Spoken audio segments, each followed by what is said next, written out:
भारत पाकिस्तान के बीच उत्पन्न हुए तनाव को देखते हुए नारनौल के सामान्य अस्पताल में आज मॉक ड्रिल का आयोजन डॉक्टर दिनेश गुप्ता के निर्देशन में किया। इस अवसर पर डॉक्टर संजय खटक, डॉक्टर भुवनेश सहित सामान्य अस्पताल की पूरी टीम साथ थी। ताज़ा बुलेटिन नारनौल से रविंद्र रोहिला।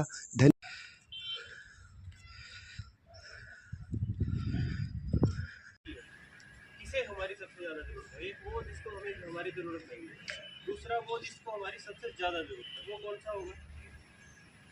जिसको बताया जा सकता है सर, लेकिन जिसको बताया जा सकता है, जिसको बताया जा सकता है, लेकिन हमारे एफर्ट्स से, एफर्ट्स हमारे फिजिकल भी होंगे और मेंटल भी होंगे और सीपीआर की है, किसी चीज़ की है, ठीक है।